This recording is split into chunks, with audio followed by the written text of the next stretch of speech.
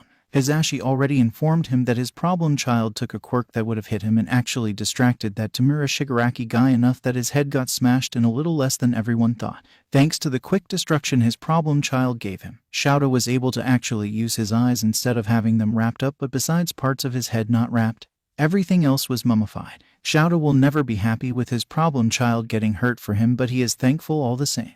Back to Nimiri currently talking his ear off and wishing that she had a voice quirk like his husband so he could just shut off her voice or limit its volume a bit. She is currently informing him on the situation with Hawks and his problem child. Midoriya was hit with a quirk, an overpowered and extremely strong quirk that would be amazing for heroics if only Quirkless doctors looked a little more into it instead of pushing it off as weak and useless. With the quirk hitting him, it gave him the health of a newborn baby, and apparently his problem child, embodying his name entirely, had plenty of injuries or missing limbs to be exact. Midoriya has a bird of prey mutation quirk that is most likely a dual-wielding one because of the strength the kid has. Now that Midoriya has wings, feathers, sharp claws like hands, tail feathers, and according to Nimiri, has gotten his toes back. His feet were between bird and human but just seemed to have the bird part of his feet cut off. Shouta was trying to keep calm, learning that someone mained one of his students and he didn't notice made his furious, but it seemed even Midoriya didn't know. This happened when he was young or even when he was born. When Shouta gets out of this hospital, he is going to have to get rid of some bodies because Nimiri said it was most likely the kid's parents. If the kid's parents are part of CRC or the Creature Rejection Clan,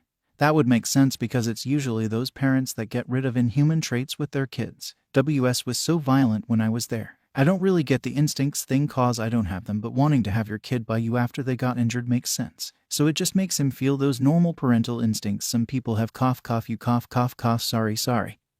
Had something in my throat. But anyways, it takes those and just kinda cracks it up, but like 678% give or take, and the kid will also feel those types of feelings as well. Your problem child will probably be clinging to Hawk's side for a little bit, but with the way it's looking with you will probably have to tie. Shouta is so thankful for that fact Hisashi just walked through the door with. Oh, he has a crying Hawks with him. Sniff sniff. He was able to hear the large intake of air through Hawk's nose as the young hero starts to glare daggers at Nimiri that is sitting right by my bed. There are clear tear tracks on Hawk's cheeks and his eyes are red and puffy. Aizawa can clearly see his one wing that was behind Zashi slowly rise, same with the other one, and strat to puff up. I am so sorry, Nemu. I forgot you Hawks. Hisashi looked at the winged hero that was looking about to tackle Nimiri off her chair. Hawks. His head finally snapped up to look at Hisashi in a low whine. Was that a fucking whine? left the young hero's throat as he gave his husband pleading eyes, puppy eyes. No, we are going to. Hisashi let his eyes fly over to both of them, but he quickly jerked his head to the door behind them. Let Nimari leave the room. He slowly started to move away from the door, but not closer to where he was laying, where Nimari was sitting. After getting a pretty good distance away, Hisashi motioned for Nimari to fucking get out of the room with the current feral number 3. As soon as she stood up, Hawks was hissing at her and positioned himself so that he was blocking the view of Hisashi from her. Aizawa has never seen a hero who is trained to be calm in stressful situations act like this. Nimari decided to take it slowly, but honestly he has no idea if she noticed the small feather in his head that is currently sharp. Hawks PPFFLLFFBPO, you're getting feather fluff in my nose and mouth PPPFFFFLL. Hisashi is struggling with his own battle against a wall of feathers, but maybe if he could get Hawks' attention. His husband would never put him in danger, so that must mean that Hawks is safer with them at the moment, especially with the problem child gone. Is it problem bird now? No, if Hawks claimed Midoriya and he has a Hawks quirk, doesn't that mean that it's problem I is now? Food for thought later. Right now is making sure Nimari isn't attacked and essentially will knock out everyone in the room to keep herself safe. Hawks. Aizawa's voice was still very scratchy and dry from the injury that messed with his vocal cords. He's glad that it will heal fully, but he might need speech therapy to get it back to 100%.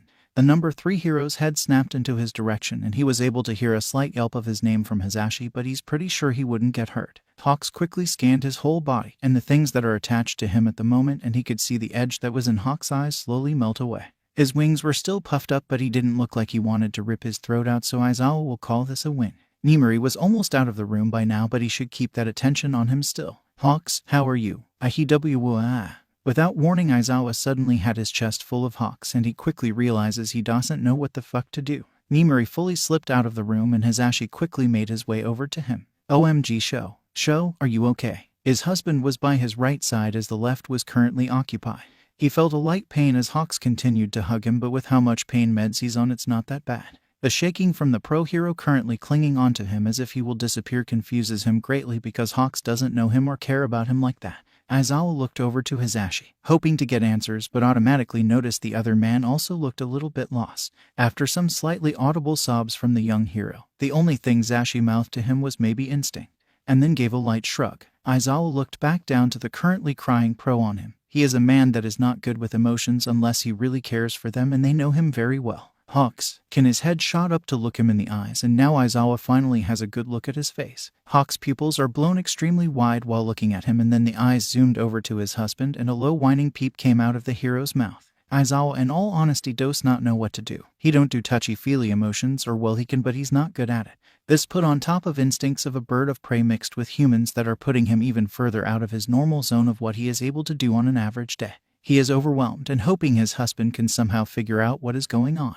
After a minute that felt like an hour, Hisashi quickly squatted down so he could be eye level to the young man, the almost teen that has only been able to drink for 2 years and that has been on the scene for 4 years. A young kid that was let to be a top hero and saw too much from a young age, and also that is not putting into the fact that no one knew who Hawks was. No one knows who Hawk is. He just appeared one day and is following HPSC's orders like a loyal dog.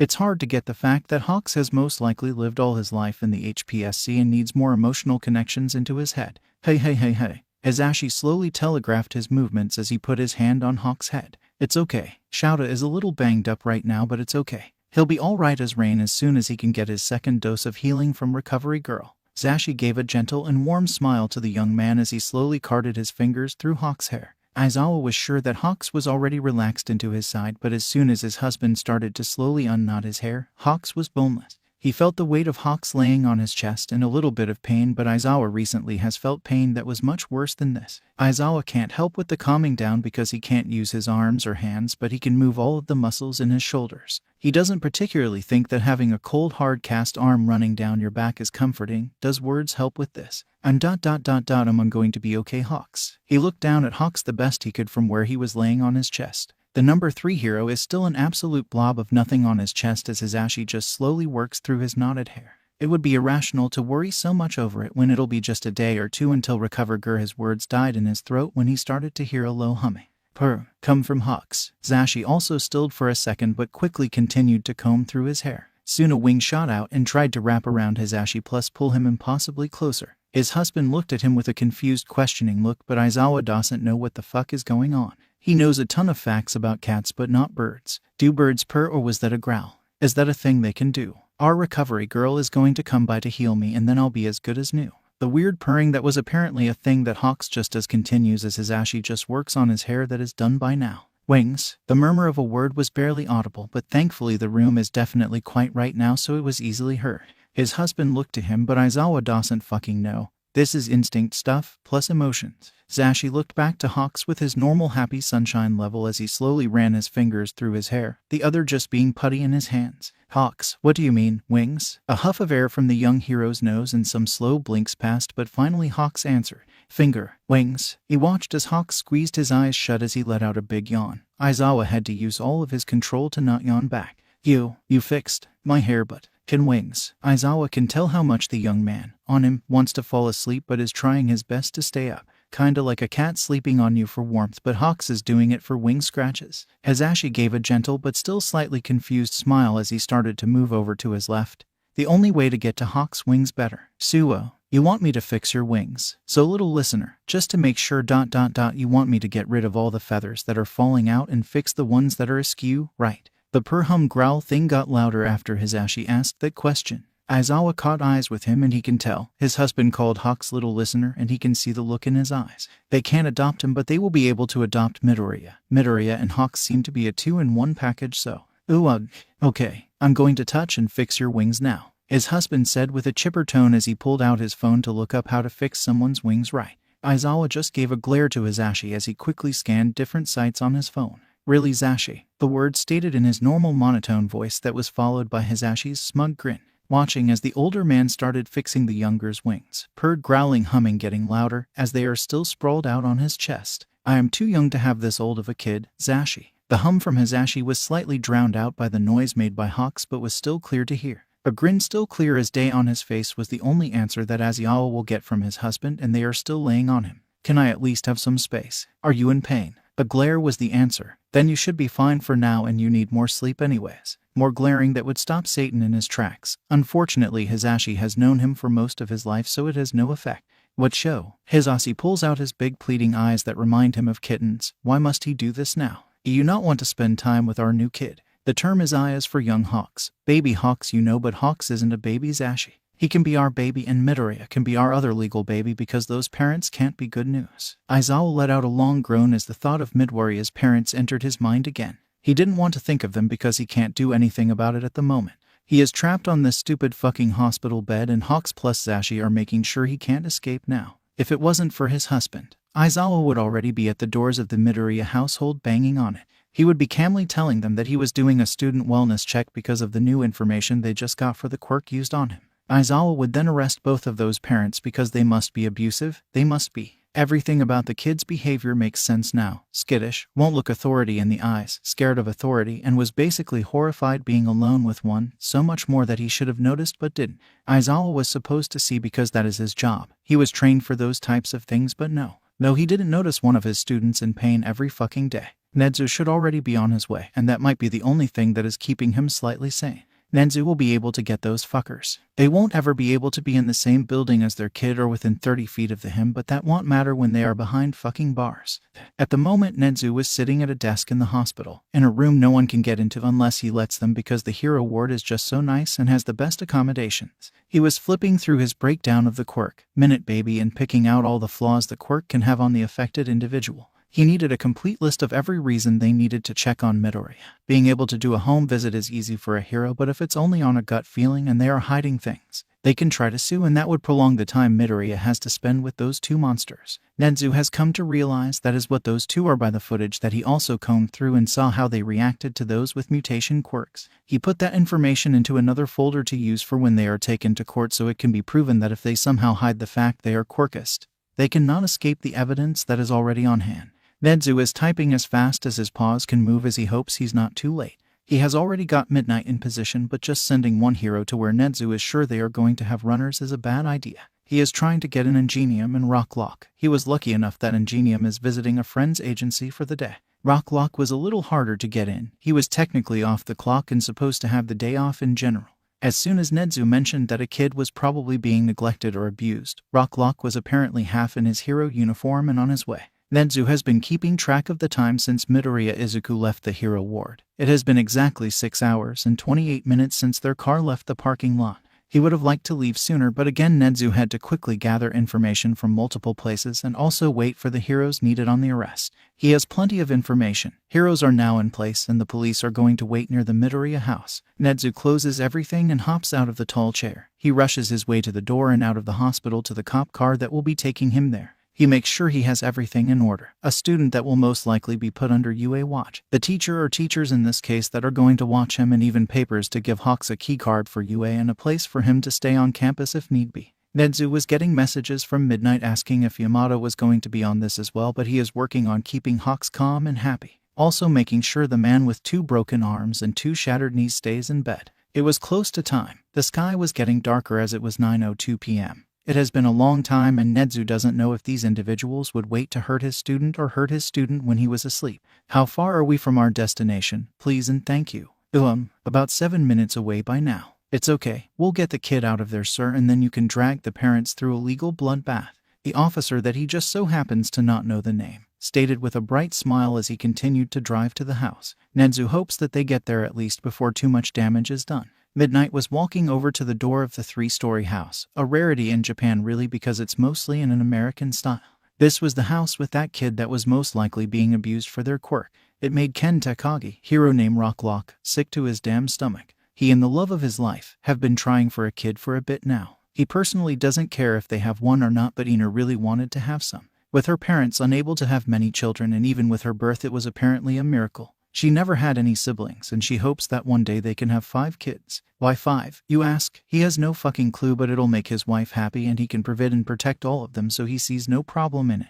Ken and Ingenium are going to be positioned at different points outside the house. He's placed at the back so he can freeze them if they run, or well freeze their clothes. Also, he's mostly underground so he knows how to fight quickly. Ingenium is waiting toward the right side of the house, kinda in the middle, and waiting to see if anyone runs away without them noticing. He's the fastest, so they wouldn't be able to get away even if they tried, and they know none of the people inside have a speed quirk. The cops are right down the road, just out of sight, so the Midoriyas don't think too much of it, but when needed they can be over in seconds. Everything is in order and now they just need to save the kid. Sun's basically set in the sky and here comes Nezu. The one who got all of this together. Makes sense with how he was treated before he became a hero. That man never tolerated any type of abuse. Last he heard of the worst incident was when he bit someone that traumatized his last personal student. That was years and years ago though, but it's one of the most well-known rumors about him, calling him a wild animal that should be put in a cage. Honestly, if Ken learns who started that rumor, he might deck the guy for him. No one or animal should be treated like that. As soon as Nezu reaches the door, Ken thinks because he hears a knock means they must be starting now. It's loud in this quiet neighborhood, with this big backyard and sparse houses so that everyone has space. It feels like it's their own little world. No one would notice the abuse from this distance, and with money people will turn the other way. Ken hears someone walk through the house, but it's only one set of steps, not 2. Whoever is opening the door might be the stronger of the 2, or the other is busy with something. Ken swallows some saliva at the thought of one of them with the kid. He hopes they're asleep or even in the bathroom. He can hear some voices talking at the front of the house, but it's too far away to hear exactly what is being said. Most likely just getting in the house by being concerned teachers that were told about their students' conditions. After what felt like way too long, suspiciously long considering that Nezu informed them that they might be quirkist against mutant quirks. With Nezu being a straight-up animal, he probably needs to finagle his way inside more than he normally does. Ken finally hears footsteps going into the house, then the door closing. They seem to be walking into the middle of the house, near where the chimney is. Why is it in the middle of the house? That's probably the living room area or something like that, but now, all they can do is wait for the sign so they can arrest them and get that kid back. Ken just hopes with all his heart that the kid is okay. Asashi was so far feeling a weird mixture of feelings for today. His son was in an attack and somehow got back his abomination called a quirk. They did so much to make sure it was gone too. These feathers and every little disgusting and human feature Izuku had are back, and they seem stronger than ever. His scratchy but disheveling looking soft hair has feathers now too. He even has some tiny tail feathers growing in. A few feathers by his eyes. His nails are long and sharp like talons. His hairline has row after row of feathers. His feet. Oh gods, his feet are back to normal and so revolting. It was so wrong. The whole time he was holding the boy that was supposed to be his human son, all he saw was a monster that finally got let out of its cage where it should have stayed. Asashi lightly runs his hand on his neck where phantom pain reminds him of how he became normal. When he finally became human, he just wanted his son to have that. the feeling of finally being human instead of a monster, and he even learned how to walk right without his extra appendages. Enko went up to his room on the 3rd floor only about 20 or so minutes ago because they heard him not being a good normal little boy again. It's been so long since they had tea. Knock, knock, knock, knock. Oh, who was at their door? Hisashi slowly got up as he thought about who it could be. All of their neighbors should be getting ready to go to sleep right now or getting ready for bed. If they needed something from them, they would have called or texted them. Maybe a telemarketer. You'd think after so long with quirks people would stop going door to door trying to sell stuff. Or it could be a worse option and be a Mormon or the Humorize or something of the like. He already has so much on his plate. He doesn't need a cult from the Americas or Germany to come knocking on his door. A light thought about the branches of the group in the Americas flew through his head, wondering how they were doing and if everything was going smoothly as he headed towards the front door. As he got to the door, he made sure to keep the chain lock on so it could be a little bit harder if it's someone they don't want in this house. Hisashi opens it as far as the chain lock will let him and sees the R-rated hero, Midnight. If he's correct, she is a teacher at UA and is Izuku's art history teacher. How her costume was approved by the Teachers Association is a mystery. Hello, Mr. Midoriya. Hisashi resisted the urge to throttle the women in front of him. He was a married man and she knew this. She acts this way to everyone, but civilians shouldn't be treated like this. It's her SH tick, but really, she should save it for only the enemies and not every living thing under the sun. Hello, Midnight. How may I help you on this nice night? Oh, also thank you for protecting my son. I wouldn't know what to do if my son wasn't here. Hisashi started off sounding chipper and full of joy, but of course it was still a little dull because that is how he is supposed to be. At the end of it, he did let some sadness leak into his voice, hoping that will make him seem more parental because everyone thinks his dull tone means he doesn't care. Mr. Midoriya, don't mind it. It's what heroes are meant to do, but we are here because of the quirk that affected the smallest Midoriya. Suddenly a large rodent type being came into view of the crack. Hello, am I a mouse, a bear, or a dog? Who knows, but I am your son, Midoriya Izuku's principal. Hisashi held in a gauge of disgust as his eye twitched. This little fucking rat is standing on my porch, with his wild animal self that should be in a goddamn cage. The animal that shouldn't even be given human rights is smiling at him. A shiver of rage ran through his mind at the blatant fake human emotion the rat is trying to copy on its face. Hello, sir. Hisashi is glad that he is basically always dull and toneless. It helps hide his disdain very well. Also, this is principal of that school, meaning he is the reason the security is shit. He is allowed to be a little openly mad of this stupid fucking wild animal. It was the reason that his son was made into that monster again. They need to start fixing him all over again. We both came here so we can conduct a wellness check and give you more information on the quirk that hit young Midoriya. The stupid animal said in a fake human tone of happiness. Everything about this failed experiment reeks of fake and disgusting inhuman designs. May we both come in so we can better inform you of what might be happening to your son.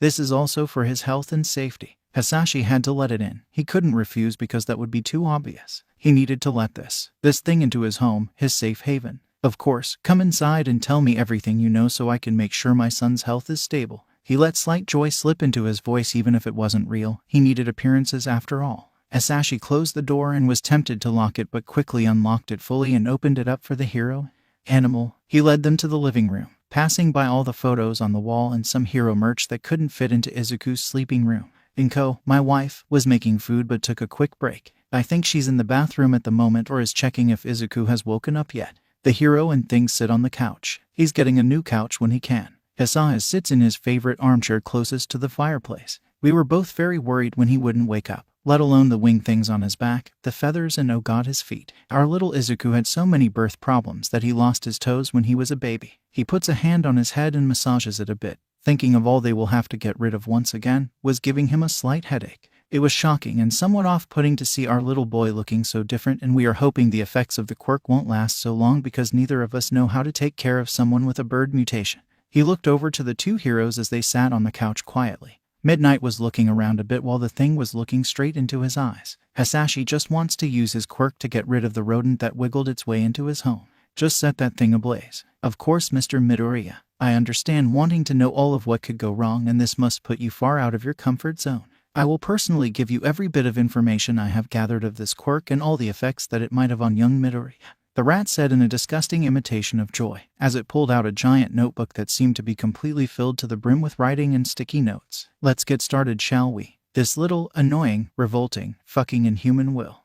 After Mr. Midoriya let both Nezu and her inside him home, Kayama noticed something. Everything seemed perfect. The walls were covered in family photos. There was no dust on anything they passed the further they went into the house. She couldn't see any stains anywhere, even though in the file it says the Midoriyas haven't moved since before Izuku was born. Now that she's actually looking closer, it looks like no child has lived here at all, let alone people. It looks too clean and spotless. No signs of life besides everything being cleaned, and once they entered the living room, the couches and chairs looked to be satin, but not much. Do the parents leave for long amounts of time? Did they just leave their child in his room while they were away, or something else? Kayama continues to look around as Nezu starts to talk with Mr. Midoriya. She doesn't care that it's obvious that she's looking around. She is seeing photos of all the Midoriyas together, but their faces don't seem right. Their smiles don't reach their eyes in a lot of them, but Izuku is clearly happy in all of them, besides some. Some he has bandages on in the photo. In others he seems to have scrapes or bruises on his limbs. The bookshelf that's nearby has some knickknacks on it.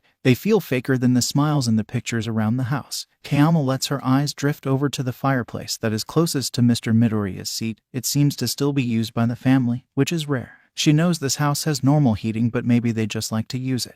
She looks a little bit further into the fireplace and sees something that looks kinda like metal all the way on the back wall of the fireplace. What is excuse me, Midnight, but what are you looking at? Kayama shoots her head up to be faced with a straight-faced Midoriya. Another thing that was weird was the blank expression 24-7. She waves it off with an easy smile. After doing these types of things all her life, she can actually act any emotion she needs to on the spot, and it's very helpful on the field. Sorry, I thought I saw something in it, is all. Must be the trick of the eye. Midoriya gives a small hum and nods her way as he puts all his focus back on Nezu. That was another really weird thing with his guy's behavior. He has all his attention on Nezu. It's unnerving to see how much he is focused on him. Every movement he makes is carefully watched and slightly reacted to.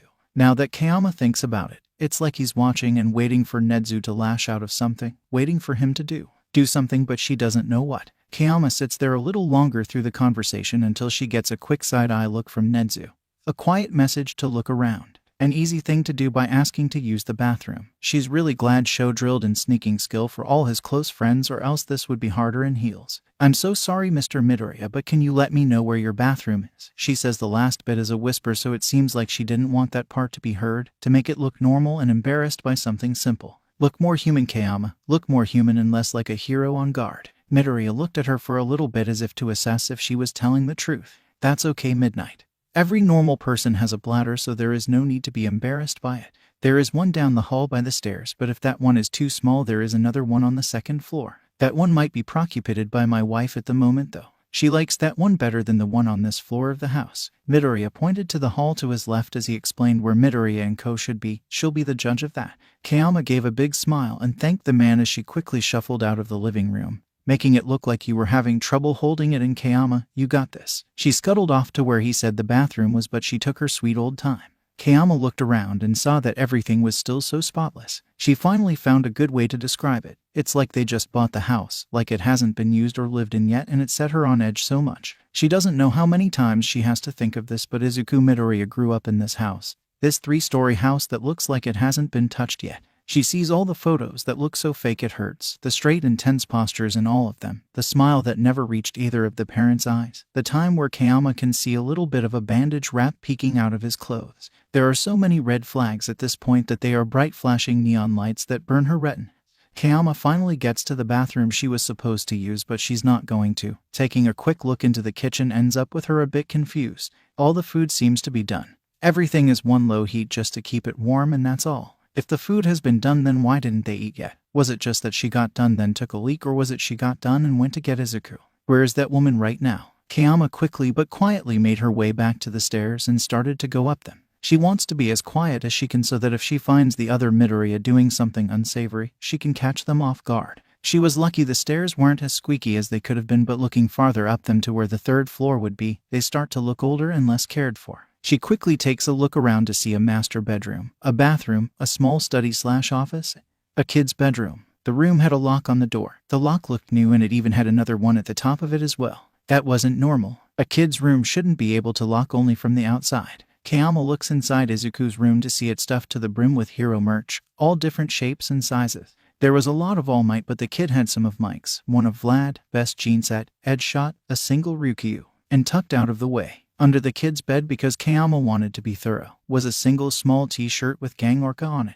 It looks beaten up and slightly ripped. She can see where it was tugged on for some reason. The shirt looks like it has been through a war, but you can still clearly tell it was gang orca on it, also the fact it was cared for. Why was it only this one that seemed destroyed? Izuku liked all types of heroes and would never get something only to try and rip it to shreds. Poor kid must have tried so hard to protect this one. After she lifted up the bed, Kayama was also shocked to see another stash of a little bit of Hawk's merch. A shirt, a toddler-sized hoodie, a little worn-out plush and single keychain. Why is Izuku hiding this stuff? It seems like the kid was using the gang orca merch to distract from the Hawk's merch that was hidden right above this one. As soon as whoever was looking for this stuff would get too preoccupied by the orca shirt to look further. Did the kid's parents do that to Kayama? As discreetly and quietly as possible, drops the mattress onto the bed frame and hopes it wasn't that loud. She's out of the kid's room in seconds, knowing for a fact that her heels are making a lot of noise, but that doesn't matter. Nothing matter besides the silent, oh so quiet shriek. A bird shriek ... you hear when they are in pain or scared. It was Izuku's. It was clear as day that the muffled human mix bird shriek was from Izuku. That sound came from above, on the third floor away from everything else, so far from the living room that if you didn't have super hearing it wouldn't have been heard. Fucking hell. Kayama barely heard it and she could tell it was right above her. She made it to the stairs and only now realized how weird this entire house is built. Why was the kid's room so far from the stairs and it had no windows, and why was the first room, the closest to the stairs, the parents' room? Kayama is putting one foot after the other as safe as she can because missing a step in heels will be a nightmare. But before she can get halfway up them, she stops. At the top of the flight is Enko Midoriya, standing in all her glory looking a little frazzled. Oh hello, the woman says in a fake churry voice that was dipped in lead paint. Hasashi didn't tell me we were having guests. And your Miss Midnight. Enko sets on a smile that isn't even close to reaching her eyes, and it sends chills down Kayama's spine.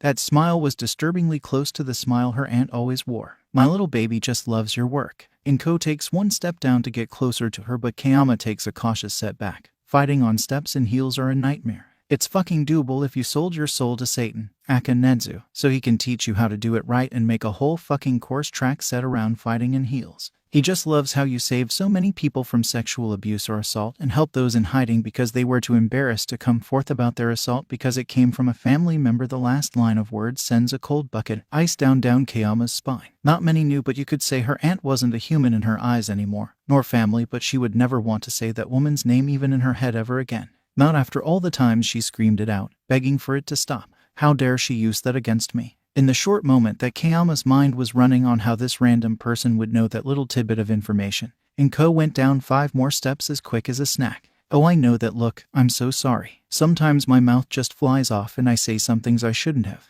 Did I bring back some bad memories? Kayama gulps down on the sleeve that she wants to spit at this fuck in front of her. Enko's sickeningly sweet voice was just like hers as well, and it just made everything in her body scream at her to run away before she gets chained up in the awful BDSM play again and again and again and again. She's too close. Too close. Oh sweetheart, you look so pale. Would you like to come back downstairs with me? No, not down there again. Please. She's been a good girl. She promised Kayama. Kayama took a big breath of air as she went back down a few steps, almost missing some and falling down. She looks down to where the first floor would be to see Netsu standing there with his fur bristle. Oh, her boss looks so mad. Wait, it's a bit blurry. Is she crying? Netsu was having a great time. He was able to get into the Midoriya household with little work. Well, less work than he thought he would need to do. He took stock of all the forced family photos that are hung on every wall, shown off like a prize for how much they can make their own child look uncomfortable with just a quick look. Netsu was able to even talk with Midoriya Hasashi for a very long time, as of right now. He was going over every little bitty tiny detail that could affect young Izuku, even if some things would barely do anything besides give him a runny nose or even repeat. Midnight, one of his family members, pack employees, went off to go scope out the house and look for both Enko and Izuku Midoriya.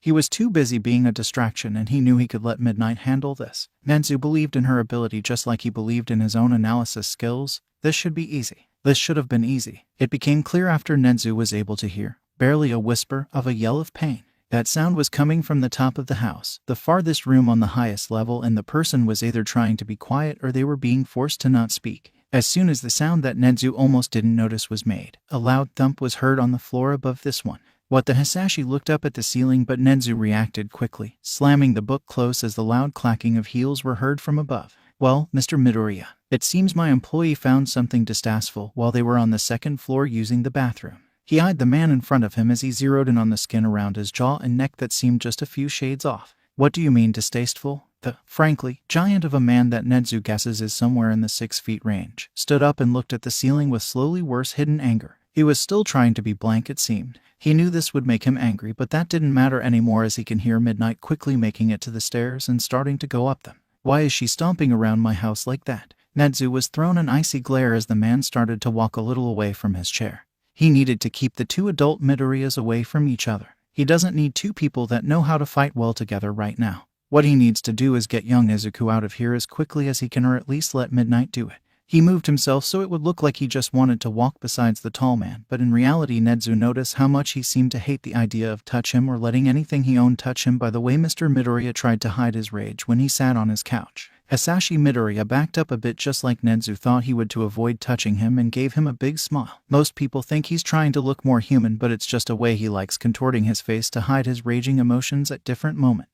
Now, Mr. Midoriya, no need to be so hasty. I'm sure Midnight just heard something concerning involving your wife and is checking to see if she is okay. Maybe she heard young Midoriya and wanted to make sure he was okay. Nedzu needs to seem at least a little oblivious to this stupid man's anger and obvious anxiety that is pouring off him in waves. He also mentions what his wife is doing or about checking on Izuku, which might make him slip up faster because of the stress of being found out. Another glare was thrown his way, but this one held all the heat of an open flooding lava. No ice in sight this time, and it seems that Hisashi was also slightly smoking from his nose. If something happened then, Enko would have been able to easily take care of it.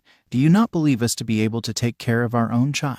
Nedzu finds it honestly shocking by how much Hisashi's voice was still dull or forced to be dull because the emotions are right behind that facade. That Nedzu is so sure he's about to break. He felt his smile grow at the easy slip-up Mr. Midoriya just did. This is child's play at this point. Though, he was now actively walking in step with the giant man and slowing him down in any way that he could without being openly violent. Didn't you admit to the fact that you and your wife have no clue how to take care of someone with a bird mutation? You said it not that long ago, did you not? Nedzu holds in a cackle as more smoke leaves Hisashi's mouth when it opens again to most likely yell at him when they both stop from a sound on the steps. His ears flick as he hears the easily tell signs of someone stumbling on stairs with heels on. That shouldn't be though, because Nedzu made sure that Kayama Nimari W is able to do basically anything in those heels, and not to mention they can also be removed to make them into flats if needed. He was the one that gave her the idea of using the butt end of the heel as a little glass-breaking weapon, perfect for breaking all types of windows, glass. He feels his heart stop at the low sound of sobbing pleas coming from the voice he knows all too well, the voice of one of his family pack faculty members. Nedzu never likes admitting how much he cares for his staff, how much he wishes he could keep them safe from everything that has ever hurt them in their lives like they try to do for him. He hates having to deal with emotions because he is awful with them if it's not to sway them into the direction he needs them to go just to get his way. Nedzu always has other faculty help the others in moments of distress, or if need be give them the cold hard facts of the meter to help them see through their emotional haze. It's something that every single one of his staff knows for a fact, no matter how human he acts. Nedzu rushes ahead of Mr. Midoriya, not caring for how he will act at the moment, because if he decides to run or do something else he will 1.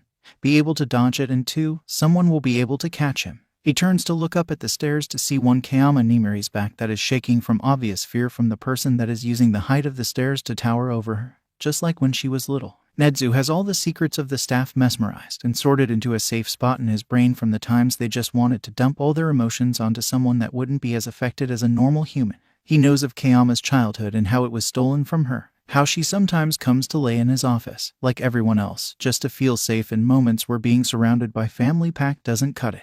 Nedzu knows at this very moment he is not looking at the back of the strong, bold and loud Midnight. He is looking at the back of his very scared little cub that he took in, just like everyone else on his staff, just like everyone else that has ever been on his payroll. Nedzu's fur raises more than it has in years as he looks at one of his pack members almost fall, trying to get away from the woman that is manipulating her view of the world around her to send her back to that awful place. Kayama. He yells out as loud as he can, and now he can see a clear cut through the fog that was plaguing her mind. He watches as she stumbles a bit down the stairs, and all the years of training to help her fly out the window as she tries to right herself up again. Nedzu sees the eerie dark green light that was slowly emitting from one Enko Midoriya's hands that are up in a way that looks like she was reaching out for something. The woman with a look on her face that screams joy and happiness, but in this situation, it looks disgusting, twisted and warped beyond any normal human emotions he's ever seen. Nedzu quickly takes stock of Kayama's state and more rage fills his blood as tears are freely falling down her face. Enko Midoriya was someone that has a weak emotional-based quirk that helps amplify the strongest emotion one is having at the moment. This didn't make sense though because Enko Midoriya has just used her quirk to make one of his employees feel incredible amounts of fear when Kayama would feel nothing but anger at this moment. She should not be crying and trembling at the torturous memories of her past. The woman seems to have gained some control over her disgusting emotions as her face falls a bit more relaxed into fake joy instead of what she had a moment ago.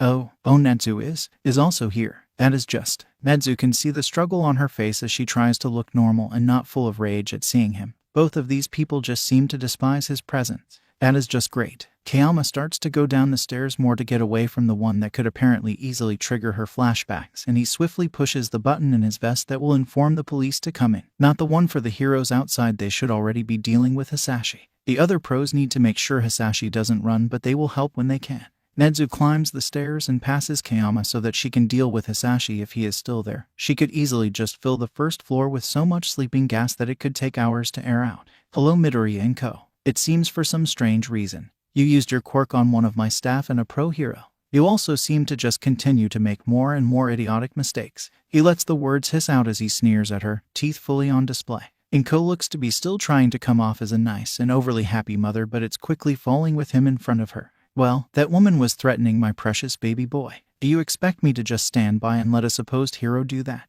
Enko looked at him with barely hidden crazed light in her eyes as she stepped down one step. I'm trying to protect my one and only baby boy and you both seem to just want the worst for him. Nedzu watched on as this, possibly manipulated woman tries to apparently protect her young and doing a shit job at it.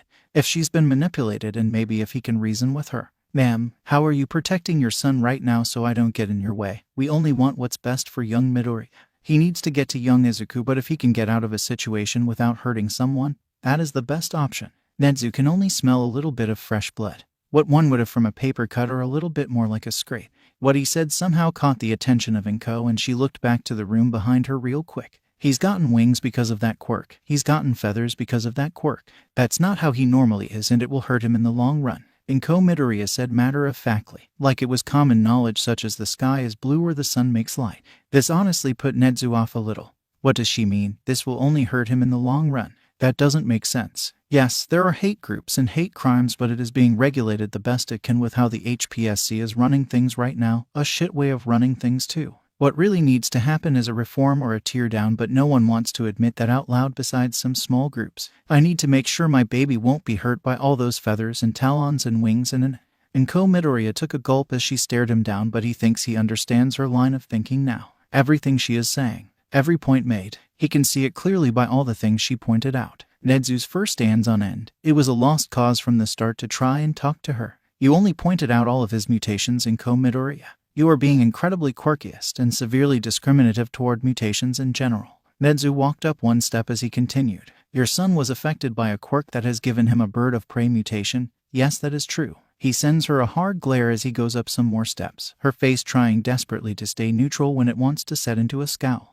That was not all that I found when looking into the quirk, and I think you know exactly where I am going with this. Nedzu suddenly felt a spike of fear, but he now understands how Enko Midoriya's quirk truly works and it won't work on him. Not right now. He feels no fear, fright, or any type of negative emotion that would hurt him besides his anger. I've looked at all of Izuku's medical records, every single one of them, he growled out as he slowly stalked up the steps. After Enko Midoriya noticed her quirk wasn't having an effect on him, a sudden look of concern fell on her face. I looked at all of them, all the way until he was a baby, how he miraculously lost all of his born with bird mutations, how it seemed to just skip 5 years until it was time to diagnose his quirk. He was slowly making his way up the steps as Enko finally got to the 3rd floor flat. How little you actually took him to the doctors. How every time you took him looked to have fought off a villain twice his size, but all of the staff most likely looked the other way once they read the false words of Quirkless on his file. Nedzu is slightly shocked by the surge of anger that seemed to wash over the woman.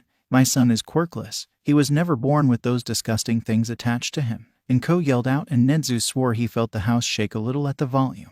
When he was born he wasn't supposed to be a monster. He was supposed to be my baby human boy, not something that flies in the skies. So you did it on purpose. Not just your husband, you were also in on it as well, he said, but it sounded like a whisper after Enko Midoriya yelled that loud. Nedzu's face was devoid of emotion as stared down at the real monster in front of him. How someone could do that.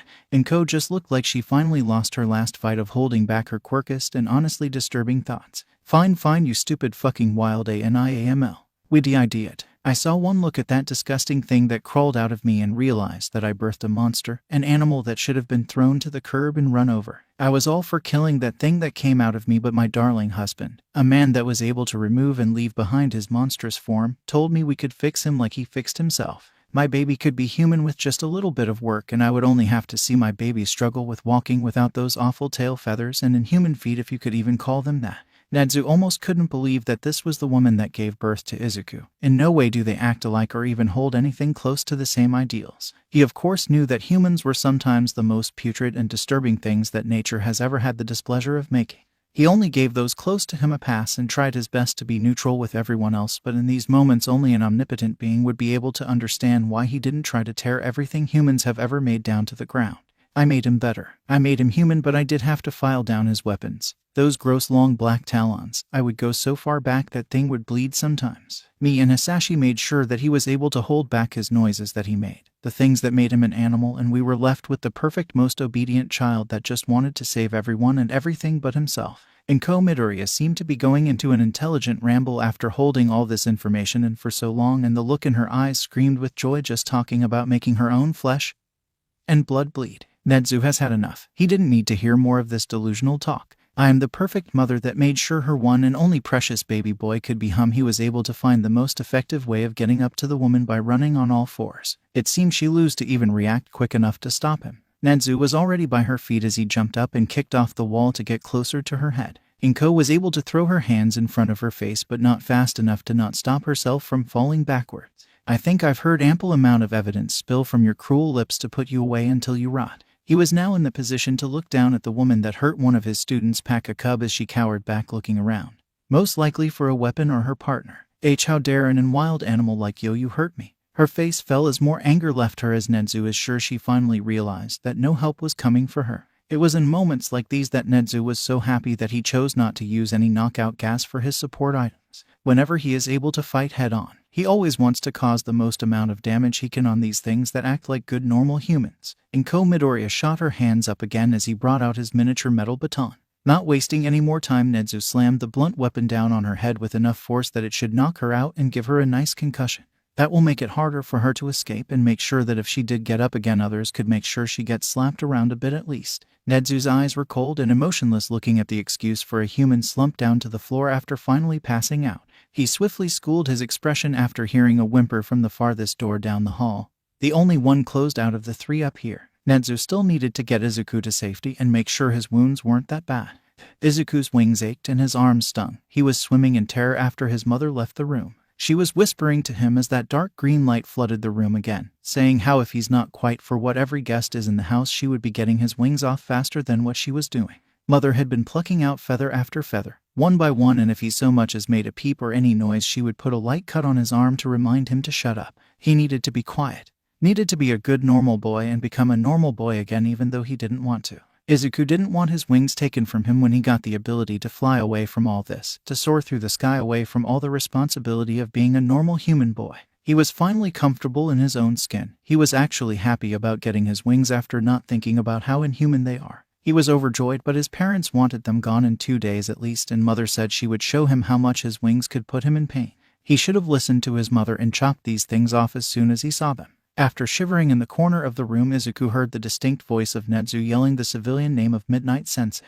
Why would he be here? Did he approve of what his parents did because he was even too disgusting to the literal animal with a quirk? Soon the walls of his room shook with his mother yelling about how awful he was, how much she wanted to kill him as soon as she looked at him, how it had been the saving grace of his father that let him live because he used to be a monster too. Izuku knew that his mother and father looked at him like scum anytime he slipped up, as if he should have been shoved into a cage and shipped off to a pound. His father was always a little more relaxed about those things for him, but his mother has always punished how he acted, and after she told him it was their decision to get rid of the abomination that laid on his back, tears pricked his eyes as the noise got too much for his sensitive hearing. He remembers how his hearing used to be when he was young, but slowly got worse after Mother screeched in his ears every day.